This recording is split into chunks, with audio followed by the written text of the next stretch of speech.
गं गणपते नमः। ॐ गुरुभ्यो नमः। ॐ परम गुरुभ्यो नमः। ॐ परापर गुरुभ्यो नमः। ॐ नमः शिवाय गुरुदेवाय परमात्मने नमः। गुरुर्ब्रह्मा गुरुर्विष्णु गुरुदेव महेश्वर गुरु साक्षात् परम ब्रह्म तस्मै श्री गुरुवे नमः। पुनः इस चैनल में आपका स्वागत है। आज ज्योतिष के अगले विषय में चर्चा करेंगे। पंचतत्व क्या है, ग्रह क्या है, यह शरीर क्या है और कैसे इसका निर्माण हुआ एवं इस पर दैविक प्रभाव कैसे होता है, इन्हीं विषयों पर चर्चा करते हुए ज्योतिष के क्रम में प्रवेश करेंगे। जैसा कि हमने पहले वीडियो में चर्चा किया, पार्थिव शरीर जो पंच तत्व आकाश, पृथ्वी, जल, अग्नि, वायु से बना है, जिसमें 5 ज्ञान इंद्रियां, 5 कर्म इंद्रियां, 4 अंतःकरण एवं 6ठी इंद्रिय है। सृष्टि के सृजनहार ब्रह्मदेव, विष्णुदेव एवं महादेव है। पंच तत्व रूप गणेश, दुर्गा, शिव, विष्णु एवं सूर्य देवता इस शरीर में विद्यमान है।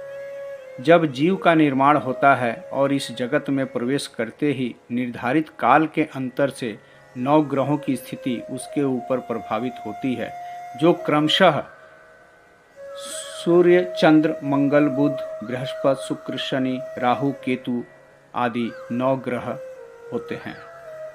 कुंडली शब्द से स्वतः ज्ञात होता है कि यह एक ऐसा केंद्र बिंदु है जिसके द्वारा काल के अंतराल में होने वाले ग्रह नक्षत्रों की स्थिति का ज्ञान प्राप्त करता है। उन्हीं स्थिति एवं प्रभाव का मापदंड निर्धारित करना संभव है। ऊपर बताए गए 9 ग्रह की राशि स्वरूप स्थान भेद के हिसाब से विद्यमान होते हैं। राशियां 12 होती हैं, परंतु ग्रह 9 होते हैं। किसी किसी ग्रह हेतु अलग से विशिष्ट स्थान अतिरिक्त प्राप्त होता है। जैसे कि 12 राशियां हमारी मेष, वृष, मिथुन, कर्क, सिंह, कन्या, तुला, वृश्चिक, धनु, मकर, कुंभ, मीन आदि होते हैं। जीव का जन्म जब इस संसार में होता है, उस समय काल के अंतराल के हिसाब से वह इस कुंडली में स्थापित हो जाता है और जीवन पर्यंत इन्हीं ग्रहों के प्रभाव से इस जगत में स्थित संसाधनों का भोग करता हुआ अनंत काल में उद्धार हो जाता है और जगत का त्याग कर देता है। इनका प्रभाव ही जन्म और मृत्यु का चक्र है, जो जन्म से आरंभ होकर मृत्यु तक समाप्त हो जाता है। 9 ग्रहों की यह स्थूल स्थिति मानी जाती है, लेकिन ज्योतिष शास्त्र द्वारा इसके अनेकानेक विभाजन होते हैं। उन विभाजन के चरण में तिथि, वार, नक्षत्र आदि, होरा, दृष्कान, केंद्र, लग्न, मूल त्रिकोण, दशा, अंतरदशा, प्रत्यंतर दशा, योगिनी दशा आदि का निर्णय किया जाता है। तत्पश्चात जीव की स्थिति के बारे में विशिष्ट ज्ञान की प्राप्ति होती है और ज्योतिष शास्त्र भविष्य को देखने समझने योग्य फलाफल का निर्धारण करता है। यह एक चक्र के समान है, जो स्थूल शरीर से शुरू होकर सूक्ष्म, सूक्ष्मतम, अति सूक्ष्म स्वरूप प्रकट होती है। 9 ग्रहों का विभाजन एवं वर्गीकरण ही 9 ग्रहादि नक्षत्रादि दशा होते हैं। अर्थात 9 ग्रह सर्वदा सर्वत्र विद्यमान है। स्थूल स्वरूप, सूक्ष्म स्वरूप, अति सूक्ष्म, परम सूक्ष्म, प्रतीक स्वरूप, निर्णय स्वरूप, विश्लेषण तथा प्रमाण, समाधान एवं निदान इसके द्वारा होते हैं। अतः हमें मूल रूप से प्रयास करते हुए परम सूक्ष्म स्वरूप तक के सफर को तय करना है।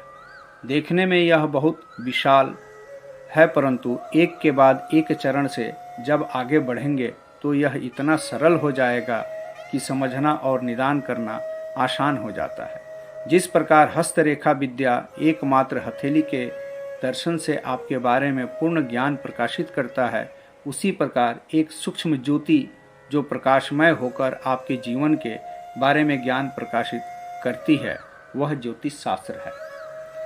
आप अपनी एक हथेली को सामने रखें और ध्यान से देखें। 5 उंगलियों को क्रमशः गिनती करें। गणेश, शिव, दुर्गा, विष्णु, सूर्य, ये 5 हुए। पुनः हम गिनती करते हैं, आकाश, जल, वायु, अग्नि, पृथ्वी, ये 5 हुए।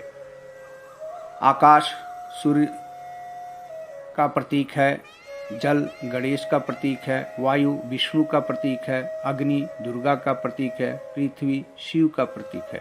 इसी पंच तत्व द्वारा हमारे शरीर का निर्माण होता है। प्रत्येक उंगली के पोर या ग्रंथियों की गिनती की जाए, ये कुल 14 ग्रंथियां होती हैं। इसको हम 5 ज्ञान इंद्रिय, 5 कर्म इंद्रिय और 4 अंतःकरण के रूप में कुल मिलाकर 14 होते हैं, ऐसा समझा जाता है। किसी किसी में एक ग्रंथि ज़्यादा पाई जाती है, वही छठी इंद्रिय होती है, जो भूत भविष्य में झांकने की शक्ति प्रदान करती है, यदि इसे जागृत की जाए। इसी प्रकार ग्रहों के भेद एवं स्थान के अनुसार पर्वत रेखाएं आदि मिलती हैं। मेरे कहने का तात्पर्य यह है कि अज्ञानतावश हम इनके करीब होते हुए भी अनुभव नहीं कर पाते। हमारे नित्य कर्मों के आधार पर रोज हथेली की स्थिति बनती और बिगड़ती है। सूर्य की दिनचर्या के अनुसार ग्रह उदित और अस्त होते रहते हैं और रेखाएं उभरती और अस्त होती हैं।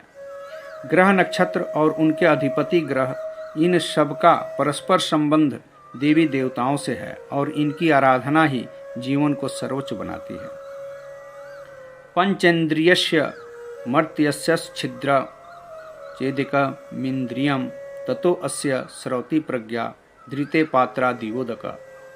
कहने का अर्थ यह है कि 5 इंद्रियों वाले मनुष्य की यदि एक भी इंद्रिय भटक जाए तो स्वतः बुद्धि का नाश हो जाता है। जैसे घड़े में सूक्ष्म छिद्र होने पर जल से भरा हुआ घड़ा खाली हो जाता है। इसीलिए शास्त्रों में कर दर्शन का विधान भी बताया गया है। निद्रा स्वरूपी समाधि से जब हम उठते हैं और नेत्र खोलते हैं तो प्रथम दर्शन हथेली की करनी चाहिए। जैसा कि कराग्रे वसति लक्ष्मी, कर मध्य सरस्वती, कर मूले स्थितो ब्रह्म, प्रभाते कर दर्शनम।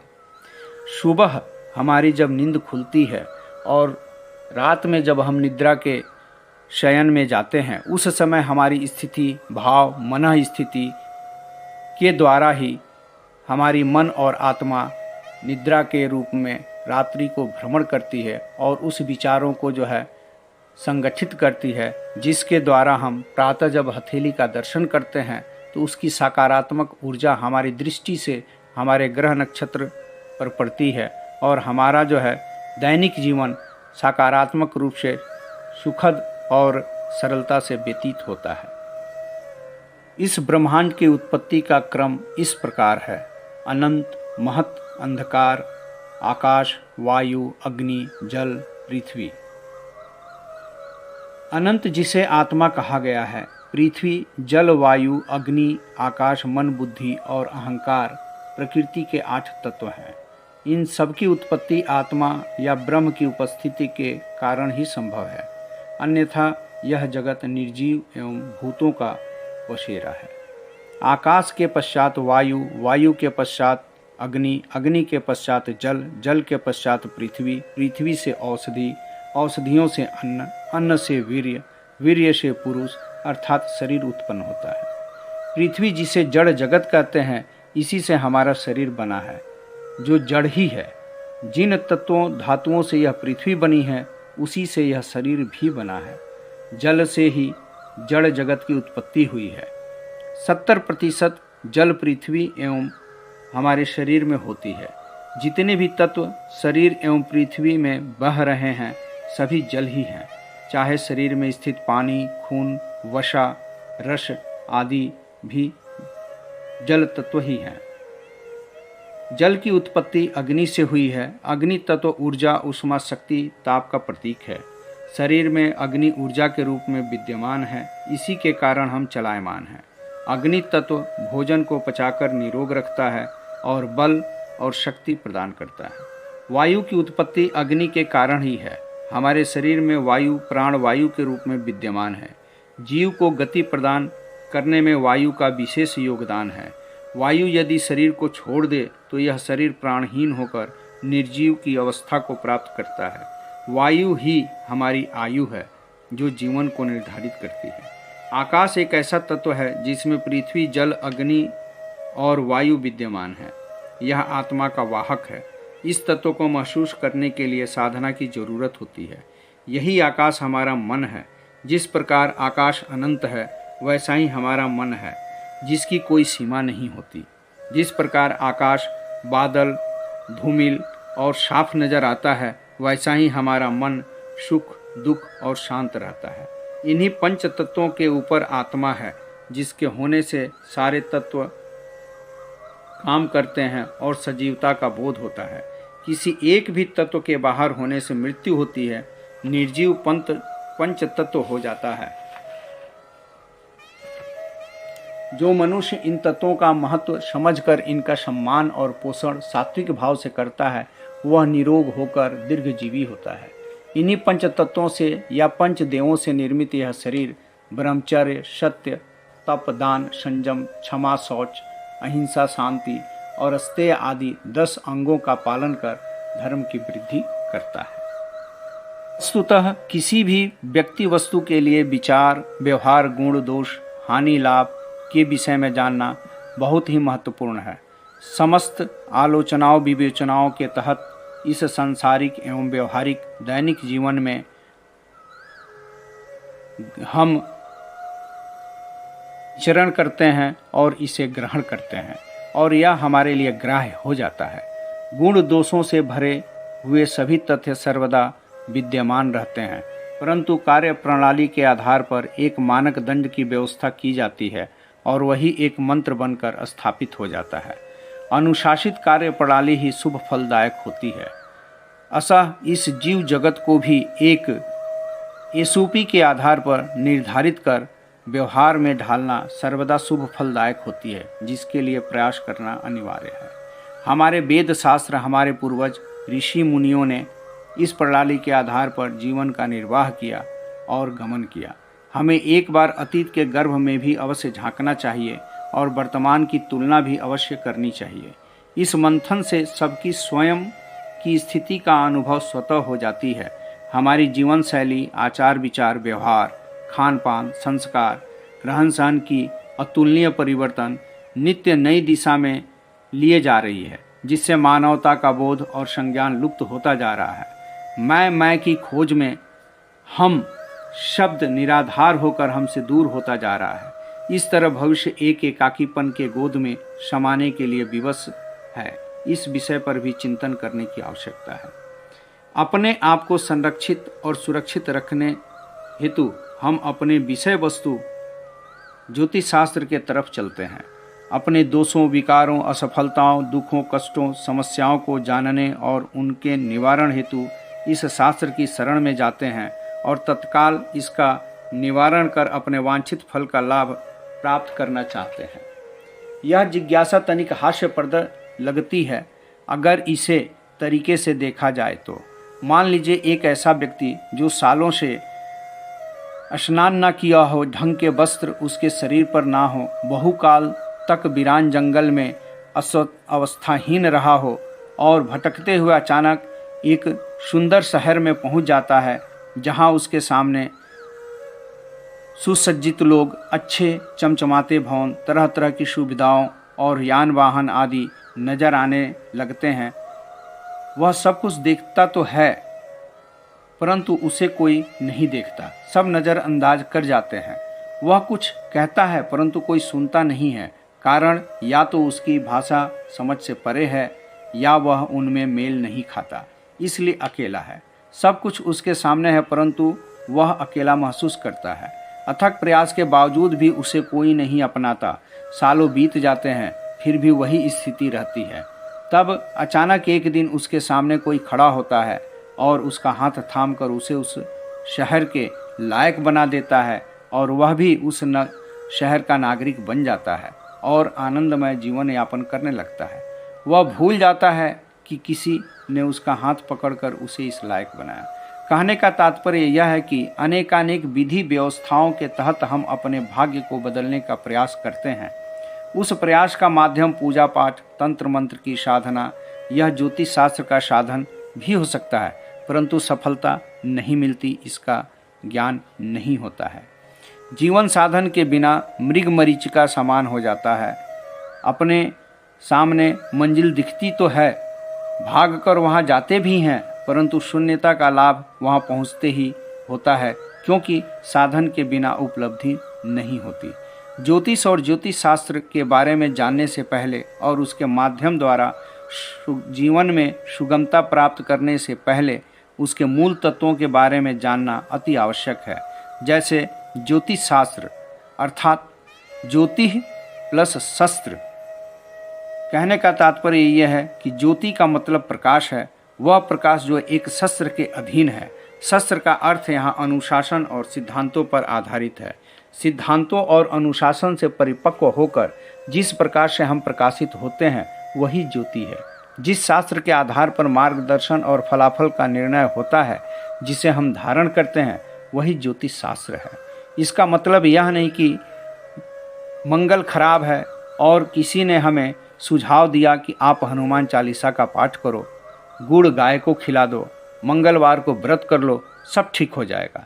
इतना करने पर भी ठीक नहीं होता है तो सामने वाले पर दोषारोपण किया जाता है, फिर दूसरे उपाय की खोज में लग जाते हैं। जैसा कि ऊपर बताया गया, साधन और धारण करने की बात कहीं वह तो किया नहीं, व्यवहार किया। वह व्यवहार जो बाहरी है, चंद रुपए देकर पीछा छुड़ा लिया या फिर कुछ मिनट देकर समेट दिया और मान लिया कि हो गया। इसमें धारण और साधन नहीं होने के कारण सब निरर्थक हुआ और मृग मरीचिका की भांति मंदिर मस्जिद गुरुद्वारा घूमते रहे, अलग अलग ईश्वर के रूप में अपने सफलता को खोजते रहे। एको अहम द्वितीय नास्ति रूपम अनेकानेक भवंती, अर्थात भगवान कहते हैं कि मैं तो एक ही हूँ, मेरा दूसरा नहीं है। रूप अनेकानेक अवश्य है, परंतु मैं तो एक ही हूँ। अतः इस भेद को समझना बहुत जरूरी है। जैसे पुस्तकस्था तू या विद्या परहस्तम गतम धनम कार्य काले समुत्पन्ने न सा विद्या न तद धनम।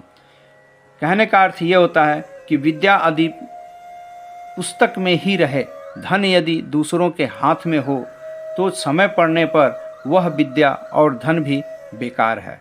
अर्थात पंचभूत, नवग्रह एवं नक्षत्र आदि क्या हैं, इनके स्वरूप गुण दोष क्या हैं, इनकी स्थिति और निर्धारित काल क्या है, कैसे और कब इनका प्रभाव किस वेग से पड़ता है, इनके इष्ट देव कौन हैं, मानव शरीर पर इनका स्थान कहाँ है, यह कैसे अपना प्रभाव डालते हैं, उनके विषय बचने का सरल उपाय क्या है जो स्वयं ही किया जा सके या व्यवहारिक एवं सांसारिक जीवन को सैद्धांतिक तरीके से व्यतीत कर इनसे बचा जा सके, यह जानना अत्यंत आवश्यक है। इन्हीं विषयों के मर्म को जानने हेतु ज्योतिष शास्त्र को अपने जीवन में धारण करने के संदर्भ में उन तथ्यों का अवलोकन करें जिससे यह चराचर जीव जगत चलायमान है और जिसकी उत्पत्ति हुई है। सर्वप्रथम हम जीव जगत के मूल आधार के बारे में चर्चा करेंगे। ब्रह्मा विष्णु महेश, इनकी जो है स्थिति हमारे शरीर पर कैसे है और कैसी प्रभावित करती है, हमने पंच तत्वों के और पंचदेव के माध्यम से बताया। त्वं कर्ता सर्वभूतानां त्वं पाता त्वं विनाशकृत सर्गादिषु प्रभु ब्रह्मा विष्णु रुद्रात्म रूपधृक। कहने का तात्पर्य यह है, हे ईश्वर, इस जगत की सृष्टि हेतु ब्रह्मा, पालन हेतु विष्णु तथा उद्धार हेतु रुद्र रूप धारण करने वाले प्रभु आप ही संपूर्ण भूतों की उत्पत्ति, पालन और नाश करने के कारक हैं। विष्णु पुराण में उद्धृत यह कथन पूर्णतः स्पष्ट कर देती है कि हमारी एवं संपूर्ण जगत की उत्पत्ति ब्रह्मदेव द्वारा की गई है और जन्मदाता यही हैं। इस हेतु कारक ब्रह्मदेव की स्तुति करना हमारे लिए बहुत ही फलदायक होती है। नमो नरक विद्वेषे नाभि नलिन जन्मने ब्रह्मणे बृहदकार भुवनाकार शिल्पिने चतुराननं भोज निश्षणं भारती सखम अक्षमाला वराभीति कमंडलूधरं भजे। नमो विश्वसृजे तुभ्यं सत्याय परमात्मने देवाय देवपत्ये यज्ञानां पतये नमः। नमस्ते लोकनाथाय नमस्ते सृष्टिकारिणे नमस्ते वेदरूपाय नमस्ते ब्रह्मणे नमः। ब्रह्मांड स्वरूप ब्रह्मदेव ने सृष्टि, वेदों और जीवों का निर्माण किया। इस सृष्टि के रचयिता और जीवों को जन्म देने वाले जननी के समान हैं।